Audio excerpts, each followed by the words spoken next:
সিলেটের মধ্যে একটা মসজিদের মধ্যে এই সালাফিরা ফুটবল খেলছে। কি বল, ভিডিওটা ভাইরাল হয়েছে, যারা ফেসবুকে আছেন তারা জানেন। আমার থেকে আরো আমার হুজুর বলছেন, দেখছি আমি। ঠিক ঠিক কি না? আমার কাছেও এই ভিডিওটা আছে।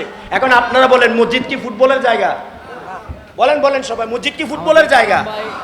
সারা ফুটবল সেখানে গোলের বার দিয়ে তারা সেখানে লাথি মারছে এমন ভাবে যে যেন মাঠের মধ্যে খেলছে। বড় বড় দাড়িওয়ালা, টুপিওয়ালা, জুব্বাওয়ালা, পাগড়িওয়ালা, আপনারা যাদেরকে শায়েখ বলেন, কি বলে আপনারা না, ওনারা আর কি শায়েখ বলেন, এই বড় বড় শায়েখরা ফুটবল খেলছে, তাও মসজিদের মধ্যে। এখন এদের থেকে কি আপনারা ঈমান শিখবেন? বলেন না, এদের থেকে কি আপনি ইসলাম শিখতে পারবেন? যারা মসজিদকে খেলতামাশার জায়গা বানালো, প্রিয় নবী বললেন এমন একটা জমানা আসবে যারা মসজিদকে খেলার ঘর বানাবে। ঠিক না বেঠিক? এই সালাফিরাই মসজিদকে খেলার ঘর বানিয়ে দেখিয়ে দিল যে তারাই প্রিয় নবীর অভিশপ্ত সেই উম্মত দাবিদার শয়তান। মিশকাত শরীফ এগুলো মাদ্রাসায় দাখিল পর্যায়ে পড়ানো হয়, কিতাবগুলো দাখিল পর্যায়েও পড়ানো হয়। আজকাল মানুষ কি জন্য অজ্ঞ জাহেল ফতোয়াবাজি করে, আমরা সেটা বুঝতে পারছি। সেটা কি কেন জানেন? এখন পড়ালেখা হলো সিলেবাস ভিত্তিক। কি ভিত্তিক?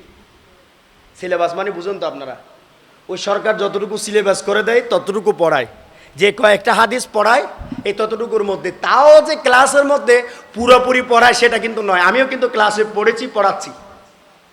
কিরকম করছে এবং কিরকম পড়াচ্ছে, কিরকম সিলেবাস হয় সেটা আমিও জানি। আমাদেরকেও আমাদের উস্তাদরা সিলেবাসে যা আছে তাও পরিপূর্ণভাবে পড়াতে পারেন নাই।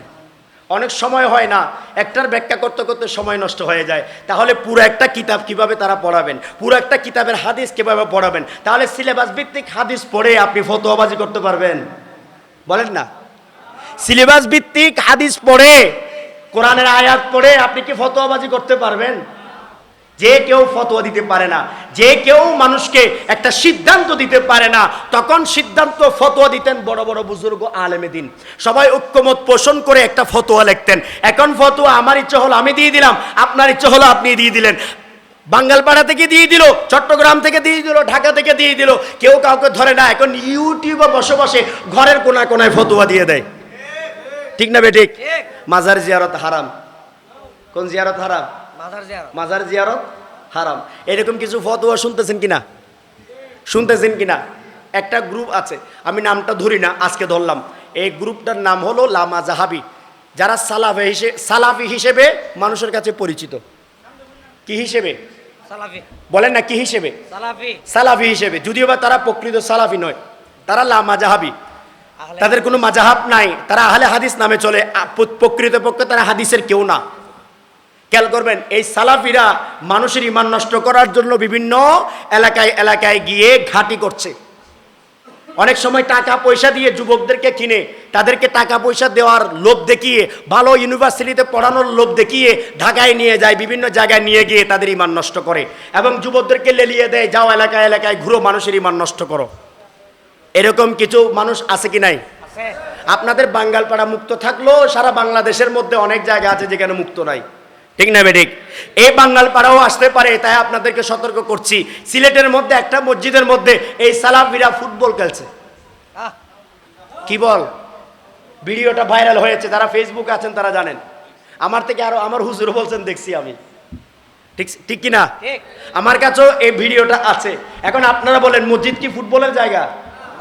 বলেন বলেন সবাই, মসজিদ কি ফুটবলের জায়গা? সারা ফুটবল সেখানে গোলের বার দিয়ে তারা সেখানে লাথি মারছে এমন ভাবে যে যেন মাঠের মধ্যে খেলছে। বড় বড় দাড়িওয়ালা, টুপিওয়ালা, জুব্বাওয়ালা, পাগড়িওয়ালা, আপনারা যাদেরকে শায়েখ বলেন, কি বলে আপনারা না, ওনারা আর কি শায়েখ বলেন, এই বড় বড় শায়েখরা ফুটবল খেলছে, তাও মসজিদের মধ্যে। এখন এদের থেকে কি আপনারা ঈমান শিখবেন? বলেন না, এদের থেকে কি আপনি ইসলাম শিখতে পারবেন? যারা মসজিদকে খেলতামাশার জায়গা বানালো, প্রিয় নবী বললেন এমন একটা জমানা আসবে যারা মসজিদকে খেলার ঘর বানাবে। ঠিক না বেঠিক? এই সালাফিরাই মসজিদকে খেলার ঘর বানিয়ে দেখিয়ে দিল যে তারাই প্রিয় নবীর অভিশপ্ত সেই উম্মত দাবিদার শয়তান। ঠিক না বেঠিক? এই ধরনের সালাফিবাদ থেকে মুক্ত থাকতে হবে, যারা মানুষের ঈমান নষ্ট করে। আমার ভাইদেরকে বলবো, যুবক ভাইদেরকে, তাদের ফাঁদে পা দিবেন না। বিষাক্ত ফাঁদ, ঈমান নষ্টকারী ফাঁদ।